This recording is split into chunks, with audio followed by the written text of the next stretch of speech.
some of the graces the Lord has given. And for anyone who's listening, if you have questions about being a first responder or being a wife or a husband of, we want to hear from you today and get your questions answered. So, Father, if you wouldn't mind, talk to me about how you came to this journey. Well, these are difficult days, Madigan, for first responders. They really can be challenging for them. There's a Absolutely. lot of public disapproval in some cases. There's also, the idea of working more and more is expected from these men and women, and it becomes harder and harder to do what they need to do. So there's a lot of challenges. I felt like I wanted to address those challenges, but probably deeper than that, it goes back to my great grandfather, who I did not know, but he was a Cleveland police officer killed in the line of duty in 1917. And so he was shot by a bank robber, or a jewelry store robber. And when he was shot in the line of duty, that means that his badge is placed in a display case in the Cleveland Police headquarters. His name is inscribed on a memorial wall here in Cleveland. And we promise when somebody dies in the line of duty, we promise to never forget. Mm, And so that sense of never forgetting drew me to want to do more with law enforcement and to want to be able to be there for the men and women who again face so many challenges. yeah. And so when you clearly didn't decide to go into law enforcement, we instead went the priest route, which is great, right? Which we don't That's want to right. forget those either. But did you have kind of the opportunity to, explain to your bishop, like, this is where my heart is? So you had that opportunity kind of granted, or was that just a blessing from the Lord? No, I did have the opportunity. So I'm on my fourth bishop here in Cleveland. And so this was several bishops ago that I had the opportunity to talk to him. And that was Bishop Richard Lennon, who was here from Boston originally and had such a deep commitment to law enforcement and first responders that he graciously allowed me to do it immediately. He said, fine, you want to do that? Then go forth and do it. Yeah. Well, and I know it was mentioned on Morning Joy this morning. And so we've had kind of some initial questions come in. So I'd love to start with those. And for anyone who's wanting to get in touch with Father Brown, you've got all the opportunities to now. It looks like all of our streaming is up. So Instagram, Facebook, YouTube, X. Go ahead and type any of your comments or questions in the chat for Father Brown today. And then you can always call into our show at 877-757-9424. We'd love to get all of your questions answered. But one of them was specifically, what is the prayer life of a first responder? So maybe someone who's just starting out as a first responder or has become lax. What should their prayer life really look like to do this kind of work? So I often say that if if a first responder, especially a police officer, when I talk to the cadets in the police academy, I'll say, if you don't have a spiritual life, if you don't have some kind of faith background, you're going to be burned out and cynical in 5 years because you have to acknowledge, you have to accept that there is an endless, eternal battle of good versus evil that goes back to the Garden of Eden. And that battle of good versus evil continues today. So you have to see the eternal nature of your battle and the fact that Christ will be victorious in the end. And even our Blessed Mother has said, my immaculate heart will triumph. So we acknowledge that and we see that, and that has to fit into how a first responder approaches his work, seeing that he's a small part, he or she is a small part of something much, much bigger than that officer is. That's what's important. That's the initial foundational thing in trying to develop that faith life. That's beautiful. Do you find that a lot of your first responders either do come in already with a faith life or do need to build it once they've kind of began this journey like you're mentioning? I find that most have a faith background and then have it's slid away, and then they want to reclaim that at some point. Oh, how beautiful. So you get to walk with them through that journey. Absolutely, and that's what's really great is to see them kind of say, "Gosh, yeah, I'm praying, Father, and uh, I'm so excited to be a part of a faith life and a church and doing things with the church." So that's great. Oh, what a beautiful gift. I know that, you talked about kind of some of the challenges we've faced over the past couple of years. What has that looked like for you up in Ohio as kind of with, Back the Blue coming out or not Back the Blue or all of those things? What does that challenge look like for you specifically as a priest as well? Well, unfortunately, there have been some individuals who have been very critical of my work with police and have written to the bishop and said this guy shouldn't be doing this. This guy is too supportive of police. This, making some unfair allegations against me, and that's very hurtful to me. But thankfully, any of the bishops that we've had here in Cleveland have supported me and have said, "Keep doing what you're doing. You're doing great work. Keep up the good work." Yeah.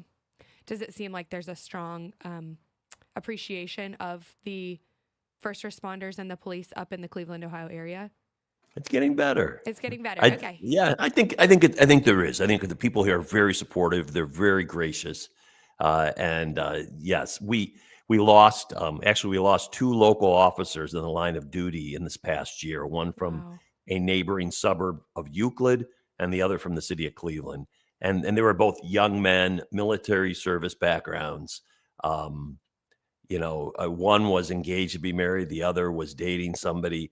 Oh, It's so heart-wrenching, and I think that engenders a lot of sympathy to what these men and women go through. right. It's so true that, I mean, unless you're in it, you probably don't have an understanding, right? And what an unfortunate situation when you've got kind of, they've already been away, right, for the military, serving our country, all of these things, and then they're coming back to kind of live life, but still want to give. It's such a hard thing to hear about. Yeah, I'm just thinking about what that would look like for them and their families, and that's probably something that's really hard as a chaplain to be able to walk with them through. I mean, not an easy load to carry, if you will. Not at all. It's devastating. And when there is a whole sense of preparing a funeral for somebody who's died in the line of duty, it becomes all consuming, and it becomes everything for several weeks, and that makes it very difficult. So it's hard. Amen. Yeah.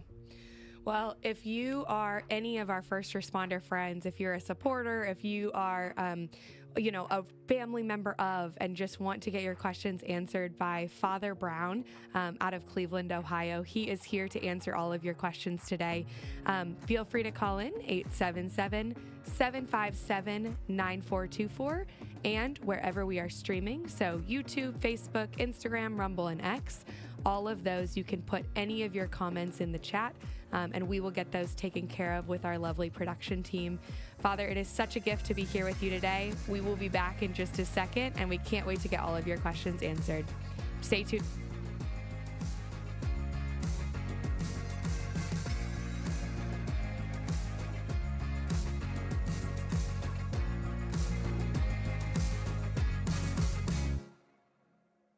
Hi friends, Sean here with the Guadalupe Radio Network. I'm so excited to invite you to join us for our 25th anniversary celebration taking place at the Plano Event Center in Plano, Texas on Saturday, July 19th, beginning at 7:30 a.m. This free event will include mass, inspiring talks, adoration, and a Matt Marr concert. Wow! Don't miss this momentous occasion. Visit grnonline.com/anniversary. Registration is required.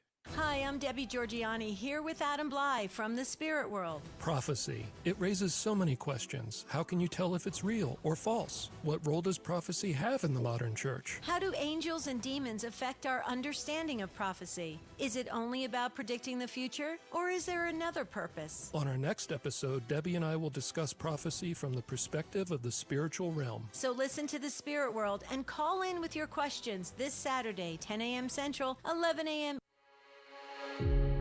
Welcome back to The Quest, an extraordinary journey where every step brings us closer to discovering God's love for us. Want to join the conversation? Give us a call at 877-757-9424. Hello, friends, and welcome back to The Quest, a pilgrimage of faith.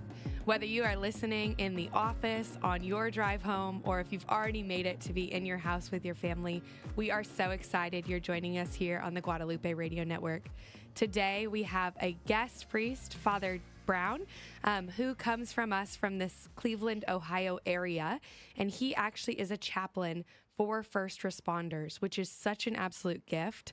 So, Father, thank you so much for being here with us today.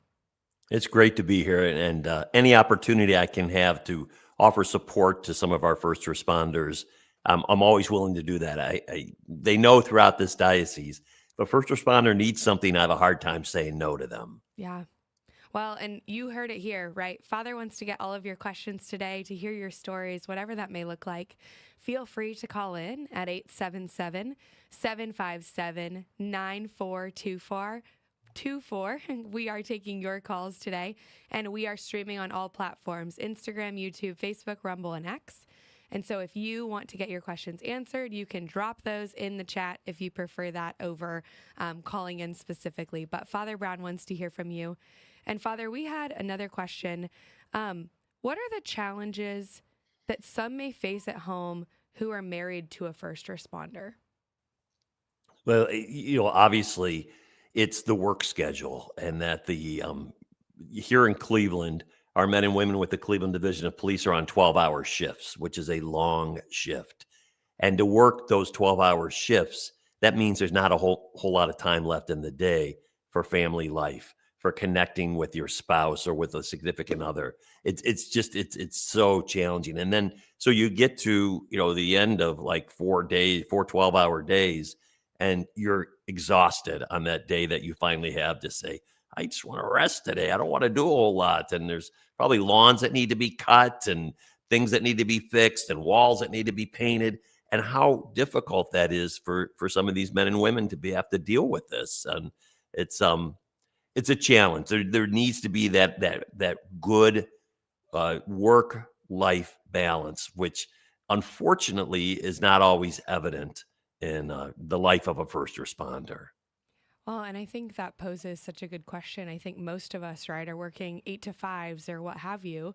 And so, thinking not only about what they're doing all day, but then just factoring in the amount of time it's taking to do what they're doing, it's exhausting. I know there was a deacon down here, and his wife kind of shares a story, but basically, she was always trying to figure out how to energize him to even go to church on some days, because you get to a point where you're so tired and you're giving of yourself in such a way. I mean, I'm sure you can probably relate to that as a priest. You're about to hit your first responder, right? Being available time for everyone.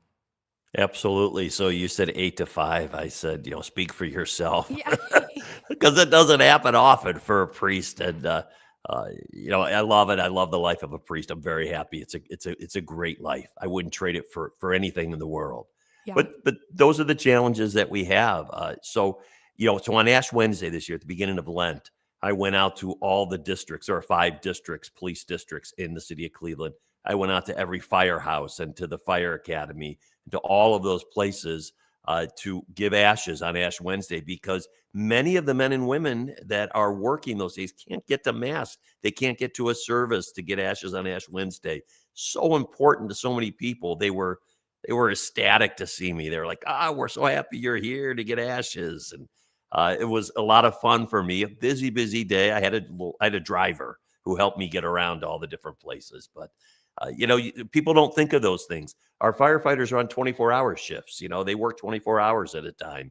So they're not able to do some of these things that maybe we take for granted, that we think, I can just do this when I get off work or before I go to work in the morning.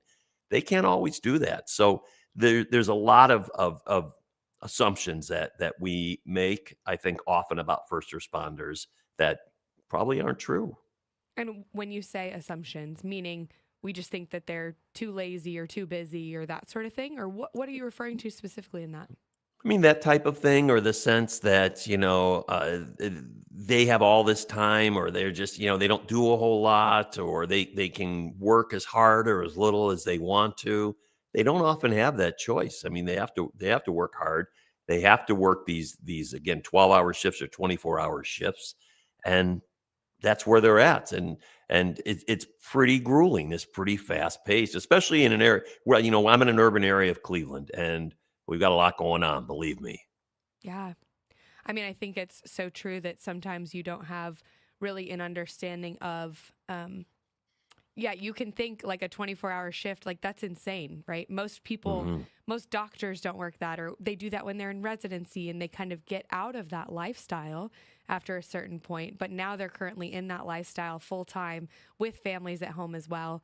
How do you handle when the, like, this kind of profession reminds me of like being a deacon, right? You have to kind of sit in the room and your spouse has to be on the same page as you. Hmm. Otherwise, you're going to face a lot of difficulties. Do you see that happening in some of the marriages where maybe someone is supportive or is not supportive, and you kind of have to be battling at home, right? When you're trying to also battle every single day? Right. And that can be so challenging for the men and women. So, I just met with a couple this afternoon. He's a police officer, not with Cleveland, but with another agency, and she's a nurse. And they work opposite schedules. So Oh my he's goodness. working nights, she's working days. And that's a lot of our preparation discussion, is really making this work. And they're going to have to work very hard to maintain that communication. Yeah. And it's extremely important for them to be able to do so. It does look like we've got a caller who's been waiting for just a second, so I wanted to get them in. We've got James from Houston on. James, hi, how are you?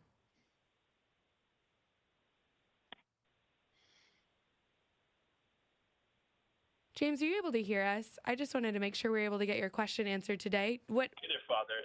Thanks for taking my question here. So my friend is a firefighter, and some of the things that he has shared with me that he's seen, I don't know how he does it, and I can kind of get a sense that he's leaning towards some burnout.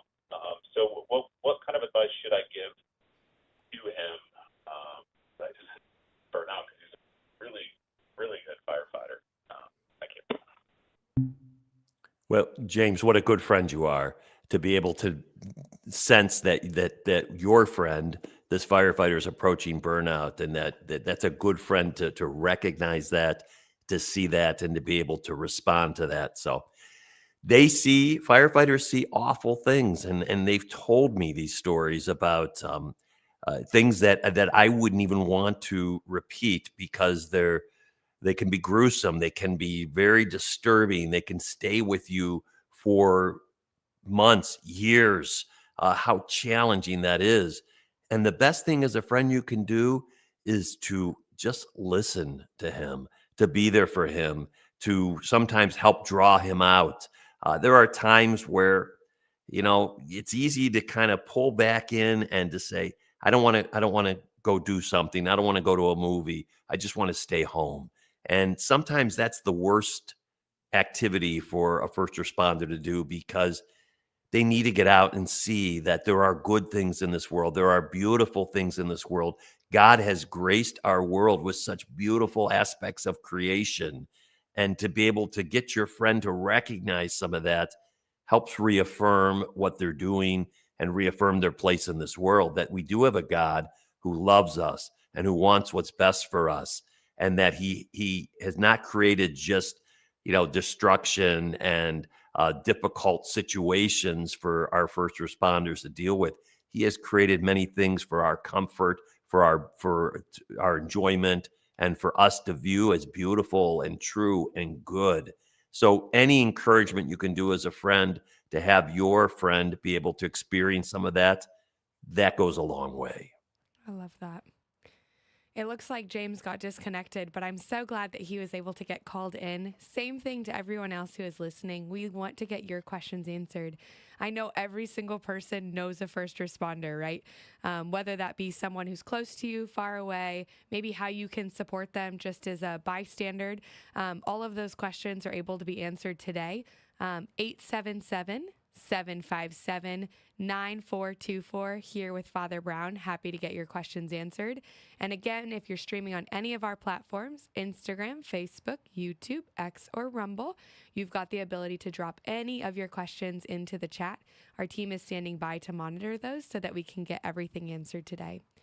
Father Brown, how do you handle, another question that had come in, how do you handle PTSD with a lot of what you're saying, right? There's one piece that is burnout and trying to remember to see the light, and PTSD has such strong effects. How do we continue to love and support those around us who are maybe experiencing many traumatic things?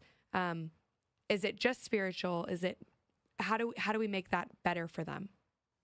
It's so challenging because they say that, most people who are diagnosed with PTSD have experienced a couple of critical incidents in their lifetime.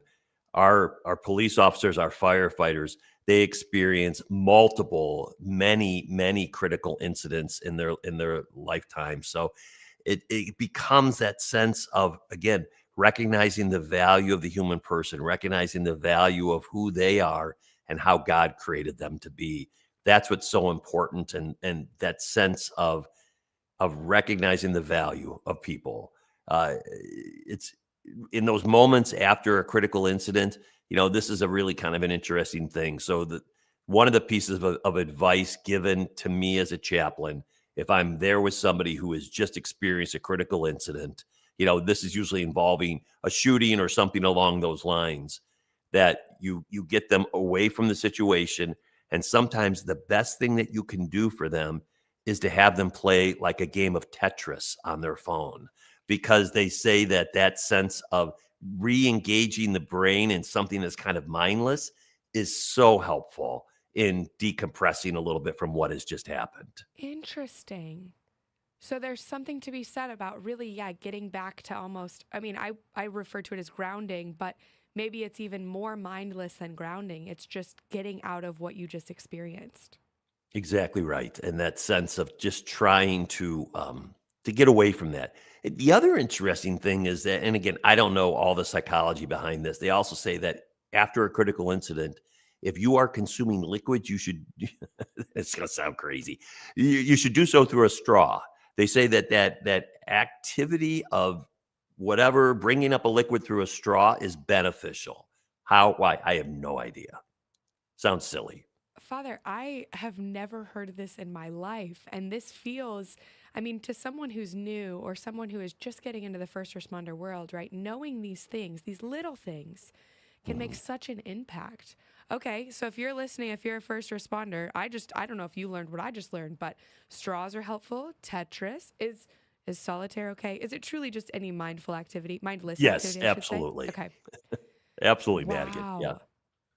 And so my brain is like trying to keep up with what you just said. That's a lot of really great advice. And so I'm just thinking through kind of those things that bring you back to like a center or to a removing yourself from the situation so that you're able to come back and be whole.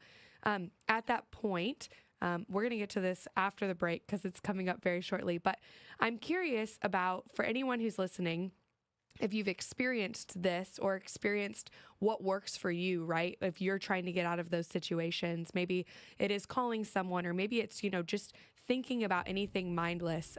Always love to hear any thoughts of what those look like.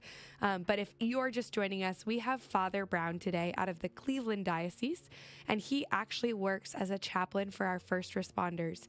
So if you're involved in local law enforcement, anything related to that, first responders, we want to get all of your questions answered today. The phone lines are open at 877-757-9424. We are streaming on all of our platforms. So Rumble, X, Facebook, YouTube, and yes, and we would love to get those questions answered. Father Brown will be back with us after the break. Instagram, Madigan, Instagram. And again, if you're a first responder or know anyone, we'd love to make sure we get them taken care of. We'll see you back in just a second.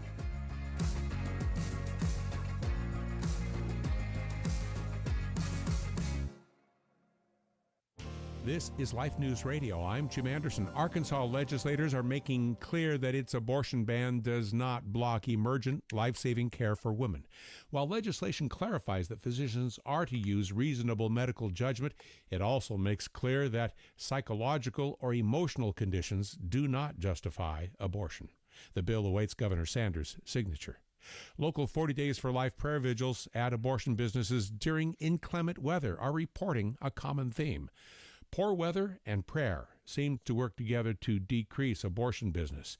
National and local leaders offer plenty of reasons to visit 40daysforlife.com to find a location near you. Visit the number 40daysforlife.com. This is Life News Radio. Persecution around the world has manifested itself through the centuries, but it is worse today than ever before. Aid to the Church in Need and its donors have been there to help since 1947, never abandoning the church or her most vulnerable children. Will you stand up for your faith and accompany our brothers and sisters on their spiritual journey? Visit churchinneed.org. churchinneed.org. After Arizona elites found ways to reverse pro-life laws, thousands of pro-life advocates turned out in Phoenix last weekend to counter that work and say, in the words of one leader, "We want to speak for the unborn. It's never okay to end the life of an innocent human being." And National Right to Life has released its 12th annual report on the status of abortion in the U.S. Summarizing key legislative developments on the state and federal level since Dobbs, it explores recent limited data on U.S. abortions. For pro-life headlines delivered to your email address daily, sign up at lifenews.com. This has been Life News Radio. You're listening to The Quest, a pilgrimage of faith. Have a question or something to share? Call the show live at 877-757-9424.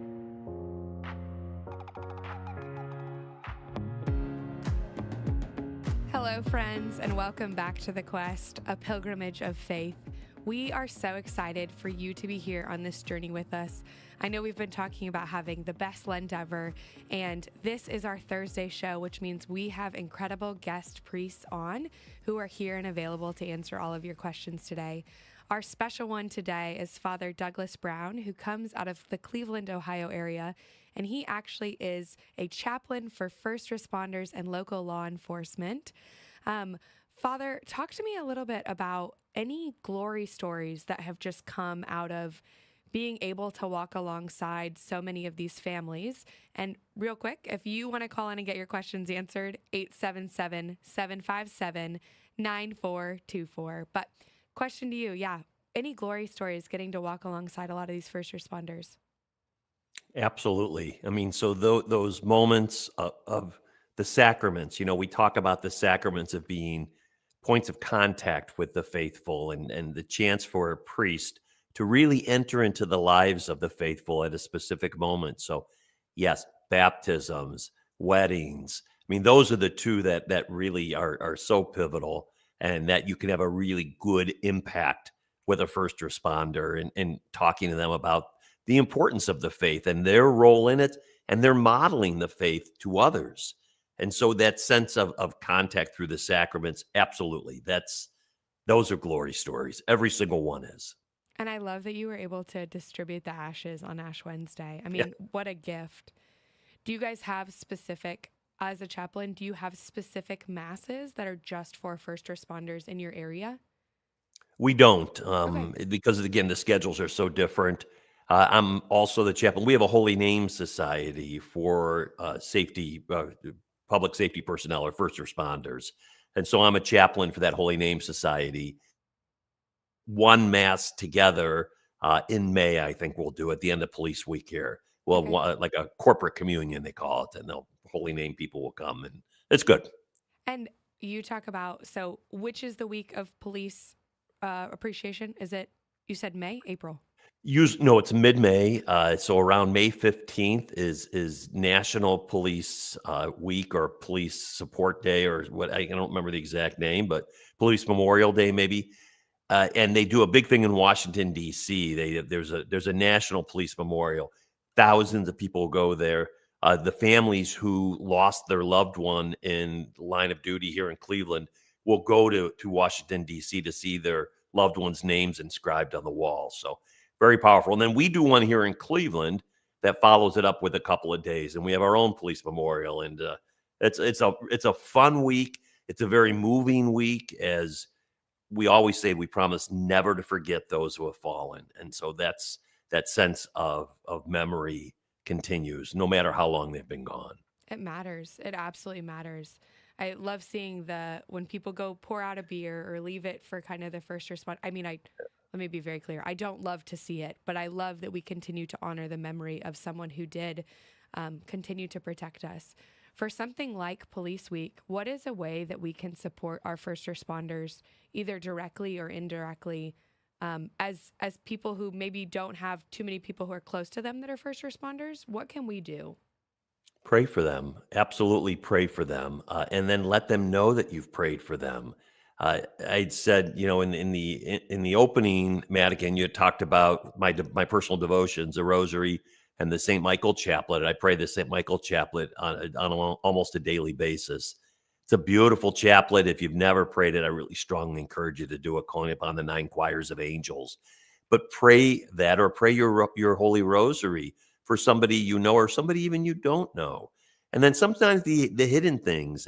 Here in Cleveland, we've had kind of an opportunity. There was a local organization that was giving out blue light bulbs that you would put on your porch, and you would burn a blue light like during Police Week, showing your support for law enforcement. Some people tie blue ribbons around, their lamppost or something along that line. Those are all things that you can do to be supportive. Send cookies to your local police station. They love that. These are the things, Father. These are the things we need to know. They want cookies. Got it.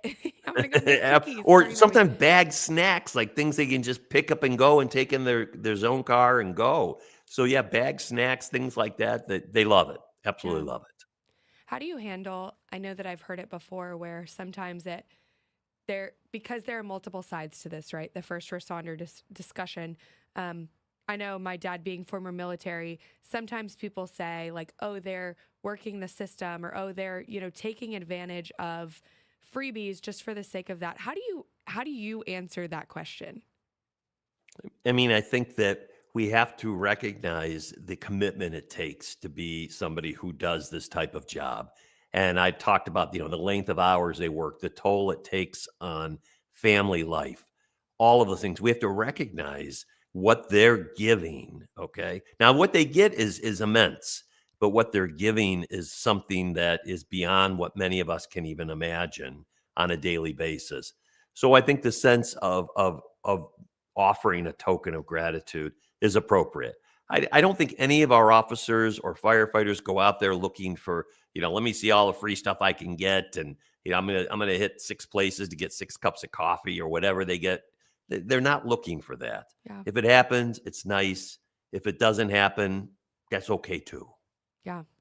I think it's important for everyone to hear that, right? I think that, again, we've drawn some lines these past couple of years, unfortunately. And I know that I'm very strong in our support of our first responders, because I enjoy feeling safe every single day. And that's a privilege that I have, and that's some privileges that other people do not. And so, yeah, it's an absolute gift. You mentioned donuts. I have to or you mentioned coffee. I'm sorry. I have to ask, do first responders at this point in life, do they eat really as many donuts as we've thought in years past?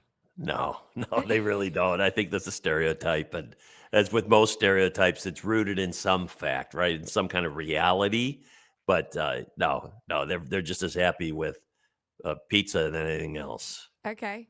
I mean, honestly, if you're converting all of them, Father, I'm sure that they're getting their donuts after Mass. That's the goal, right? Exactly right. Yeah. There's not a lack of donuts, believe me, but I don't know if it's the snack of choice. Okay. Well, now I know to switch to pizza during Police Week. I'm very excited for that. Right. Just a reminder to anyone who's been joining us, we have Father Douglas Brown joining us from the Cleveland, Ohio diocese. He is actually a chaplain for first responders up there locally, and then serves on many different committees. This is something he's very passionate about. We would love to get all of your questions answered today for Father Brown. I know I feel like I've been like hogging the mic with all of the questions that I have, but it's such a beautiful opportunity for you to call in and ask your questions as well. 877-757-9424. And wherever you might be streaming us today, whether that's Instagram, YouTube, Facebook, X, Rumble, TikTok, we would be happy to get all of your questions answered. So if you want to drop any of those in the chat for any of our first responders. Father, how do we handle, there are so many ways, like the appreciation, does it ever wear out for a first responder? I think so. I think in some ways it does. I think that sometimes you feel like, gosh, I'm not, I'm just like you. You know, I know a lot of first responders. Strangers will go up to them and say, "Thank you for your service," and that makes some of them very uncomfortable Oh, because interesting. it's just a sense of, I'm just doing a job. I feel like I'm doing what I'm called to do, and just as you do a job. So, a lot of times people will say to me as a priest, and we haven't even gotten into the similarities between the priesthood and the police department because there are so many bureaucracy. The media hates us. I mean, all those things. What are you talking There's about, Father? Those things. Yeah. right. There's so many similarities, but I think a lot of times when the people will come up to me and they'll say, "I don't know how you do what you do, and you're not married, you don't have a family," and I'll look at them and they're married with a family with like 5 kids. I'll say, "I don't know how you do what you do," Yeah. So there's this sense of acknowledging that we're all called by God to do something special in this world, and whatever that may be, it's up to God, but it's up to us to try to discern how we can help to build his kingdom here in this world. And do you feel that something like a first responder is truly a calling? Absolutely, I do. I mean, I don't know if I'd go so far as calling it a vocation because there are very specific vocations by the church, but I think it takes a very special person to do it. I think there is a calling to do it, and I think there are some natural talents, some innate talents that a person can bring to this work that make them very successful. Yeah. Well, I mean, kind of what you had mentioned, right? As we've been talking, the similarities between priest and someone who is on a first responder. I mean, you in a lot of ways act as a first responder, right?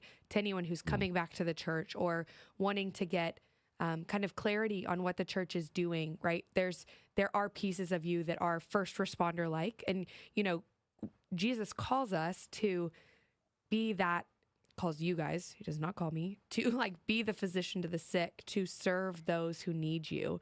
And so it's really true that, if you're doing something so intense as first responder ship, I don't know if that's the right term, but if you're doing something so intense, you have to have that calling, that passion, that purpose. Otherwise, you'd find yourself not wanting to do it many times. That's absolutely true. I mean, there has to be that sense, like I said earlier in the hour, there has to be that sense of I'm just a small part of something that's much greater, something much bigger than me, that there's an eternal struggle between good and evil, and that I'm just a small part of that, and that it will continue probably after I'm gone until Christ is victorious once again, comes back to this world. But until then, it's going to continue. And so recognizing that, I'm just a small part of that, that I can't save the world as a priest. Absolutely. I have to, wrestle with that. And, I talk to any newly ordained priest where they'll say, I want to do this. I want to do this. I want to, and it's like, slow down. You can't do everything. You can only do what you can do. Yeah. So you mentioned bureaucracy, politics. Yeah. Any other similarities between that and the priesthood that come to mind? I think the sense of not entirely understanding, exactly what we do on a daily basis. Again, those people who think that I wake up, I say a mass, and then I go back to bed, or maybe I eat a leisurely breakfast, or they don't quite understand what we do. There's also, I hesitate to get too much into this, uh, but there's also kind of a dark humor with the priesthood as there is with first responders. So there is a sense sometimes of our humor might be seen by some to be a little off. Okay. Because some of the things that you face, right? If you're not laughing, you're crying. I mean, you mentioned it, right? Our first responders are experiencing things like shootings and going in and having to maybe change someone's life due to eviction or, a lot of different things, house fires, everything. And there's a lot of things that you have to be prepared for that you don't know what your day-to-day looks like. And that's just such a It's such a hard thing to prepare for every day. That's true, and so and you have to sometimes find the humor in things to not allow it to weigh so heavily down upon you because it'll crush you if you let it. Yeah. You have to look for the humor. You have to find the humor in things, and you have to be able to laugh, and not only laugh at the situations, but laugh at yourself most of all. Right. And play Tetris. If you've not been joining us, I just found out something like Tetris or drinking out of a straw is super helpful in those situations. Just a reminder to everyone who's out here, we are joining the quest today with GRN, and we are so excited to have Father Douglas Brown joining us from the Cleveland Diocese. We are a call-in radio show, and we're about to hit our last break, which means this is your opportunity to get those final calls in. We're streaming on Instagram, Facebook, YouTube, X, and Rumble. So if you want to put any of your comments or any questions that you have in our chats, they're being monitored by our lovely production team. And then that phone number to give us a call in is 877-757-9424. No question is too small. We'd love to get those answered and talk to you more. If you've got any first responders that you know and love and want to get those questions answered, we'd love to have you. Stay tuned, my friends.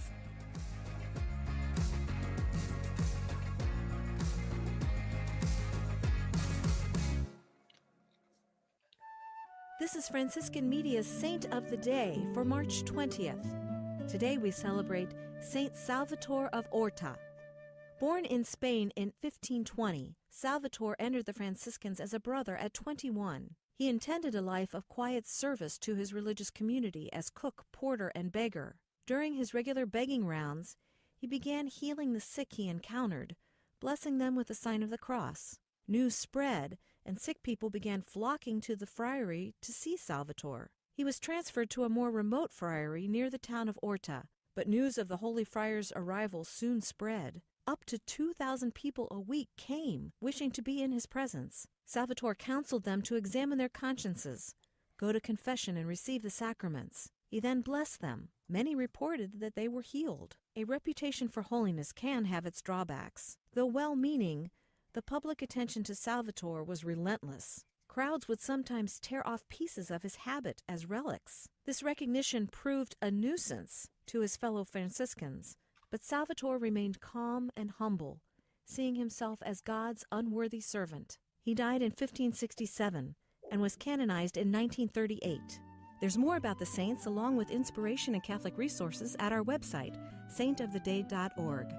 From Franciscan Media, this has been Saint of the Day.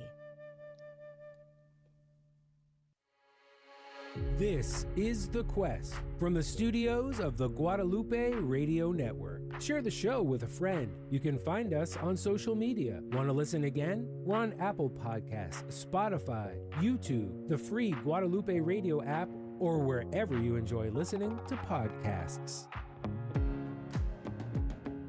Hello, friends, and welcome back to The Quest, a pilgrimage of faith.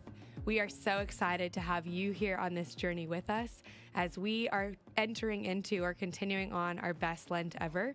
We've got a couple more minutes with Father Douglas Brown, so this is your opportunity to get your questions answered. We are a call-in show, so whether you're in the office, at home, or on your drive home, feel free to call us at 877-757-9424. Willem, our production team, is standing by to make sure we get all of your questions answered. We are streaming on all platforms as well: Instagram, Facebook, YouTube, Rumble, and X, depending upon your preference. And we can get those questions if you drop any of them in the chat. Father Douglas, thank you again so much for joining us. It's been so fun.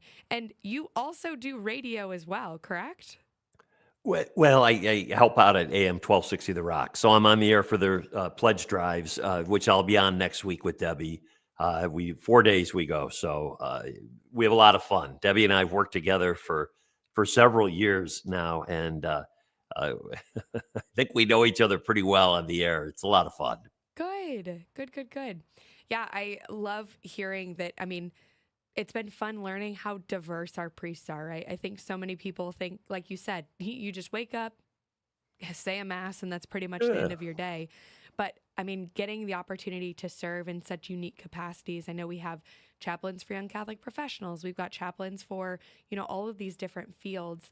And you truly are meant to be an opportunity, what do you say to someone who maybe is a first responder afraid to go talk to their chaplain or doesn't think that they need one? How do you handle those situations, or what advice would you give to someone to seek your counsel, even if it's just a conversation? Well, in the Diocese of Cleveland, or in the city of Cleveland, with the City of Cleveland Division of Police, we have approximately 15 to 18 chaplains of different faith backgrounds. So I'm not the only one. I'm the only Catholic chaplain, but there are a variety of other faith backgrounds. And I sometimes tell them, I said, listen, I'm not here. I'm not trying to convert you. If you're not comfortable with me, you don't like who I am, find somebody else, talk to somebody. But you've got to talk. You've got to sometimes process through some of these feelings that you may be having that that you're unable to offer at home, that you're unable to talk about with your family because it's just difficult. I know some officers who, when they get home from work, they'll sit in their car for 15 minutes and just let the day subside. Yeah. And before they go into their family, they don't want to bring any of what they've dealt with into their home. So they just leave it out in the car. And that's a very sacred time for them. It's a spiritual time.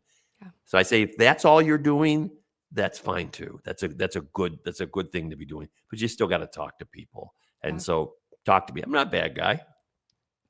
I think I can hold a conversation with you. So yeah, for anyone Yeah. who's out there and is curious about whether or not they should talk to Father Brown, I highly recommend it. So we Thanks. actually are getting a couple questions coming in, so I want to make sure we get those addressed. But we got an email from the quest at grnonline.com. This comes from Seamus in Brookline, Massachusetts, and they asked, Father, most of the firefighters in my neighborhood are Irish Catholics. Why are so many Catholics drawn to this particular kind of service? Well, a lot of it has to do with the fact that, the old prohibition against hiring Irish. I mean, there's, there you can find old signs. Just Google it, and you'll see there's old signs that say Irish need not apply. There was a time where Irish were not encouraged to apply for positions. So, public service, fire department, dangerous work, that became a great opportunity for many of the Irish, and because so many of the Irish were Catholic when they came over to the United States, that's how it happened. So same thing with the police. The same in bagpipes. Why are bagpipes so closely associated with police and fire? It's that sense of Irish history, Irish tradition that is still present today, even though our first responders are very diverse today. They're all backgrounds, nationalities, all kinds of different things that they bring to their own departments. I had never known that. That's an incredible fact. Father, you've shared so many nuggets today. So Well, many nuggets. I'm full of them. I believe it. Full of it. No, you're doing great. You're doing great. One of the other questions that has come in is, what are some spiritual dangers that first responders face that face more than the rest of us? So someone who's a lay person not serving in that capacity. So the sense that, and I had alluded to that, just as the same thing with a newly ordained priest, a newly sworn in firefighter or police officer thinks that they need to save the world, that it's their work that's going to, save things. And ultimately, as with anything, as with a priest, as with a first responder, you encounter disappointment. You're not successful at everything. You're going to fail. And that's part of what happens as you develop in a career. And so that sense of acknowledging that you can't save the world. You can do something little for somebody that's very good. And sometimes that's enough. At the end of the day, there may be days we don't do anything good. At least you don't feel like you did. And that's okay too, because it's all part of the process. Yeah, it's such a true statement that I think sometimes a priest can try and save the world. I can try and save the world. And I mean, it really does go back to like, what instrument are you, right? You are truly the hands and feet, sometimes carrying people out of buildings into safer spaces, keeping really the rest of the world safe. So yeah, I can only imagine that the spiritual part of that is way more difficult. So I appreciate that. There's a lot of humility that I'm sure also comes from being a first responder, as does a priest as well. Absolutely. And in some ways you just have to listen and allow people just to say what they need to say, what they're angry about. So as a priest, somebody's mad about the church or something that happened at church, I just have to listen and allow them to vocalize that. Same thing with police and fire. They may be very angry about a situation. A police officer goes to a domestic violence call, which is always so difficult, and they have to just listen. And that's hard to do. And it gets draining. People think, oh, you're not doing anything. You're just listening. No, it gets draining. Any of our folks who are in these types of professions or other professions, we have to listen a lot. It's hard. But that sense of being there and that to allow people to feel like they're really heard, so important. Amen. Amen. I know that, yeah, you talked about, at the beginning, how those first responding spouses or significant others are able to help. And part of it may be, they're listening on the other side when they come home because they just had to carry such a burden all alone. That's right. And that sense of just being there. And sometimes just sitting in silence is all that it takes. As a priest, sometimes I live alone. They say, don't you ever get bored or lonely? No, not at all. I'm happy sometimes. The silence sometimes is wonderful. And the older I get, the more I crave it. So for anyone who's out there and they want to learn more or hear more from you, is there anywhere that we can find you, or are you really just roaming around the streets of Cleveland? Our parish has a Facebook page, Mary Queen of Peace Cleveland. You can find probably some more from me there. We have a YouTube page as well. I think it's called Mary Queen of Peace Cleveland as well on YouTube. During COVID, I did a ton of videos. And so if you want to watch some videos of me talking about things in the church or topics, whatever, they're all about 2 minutes long. And they're great videos. Look for our YouTube page. And that's a little bit. You'll get Madigan, you'll get more than enough of me. Believe me. Okay. Father Brown, I think everyone needs more than enough of you, which is great. Well. Which is great. If you wouldn't mind, could you give us a quick blessing? Absolutely. So we're going to call upon the intercession of St. Michael the Archangel, patron saint of police officers, and St. Florian, patron saint of firefighters, to intercede for us to help first responders, and for all the first responders that may be listening, that we can help them through any difficult times they may have. And may the blessings of Almighty God be upon you, in the name of the Father, and of the Son, and of the Holy Spirit. Amen.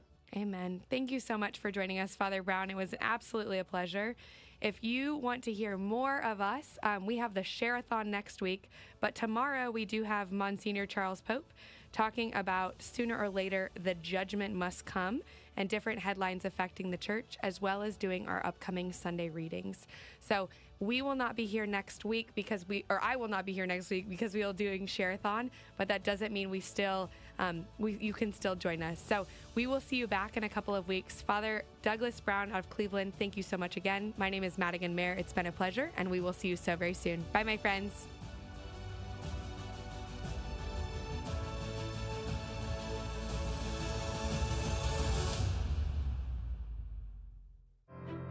Faith, hope, charity.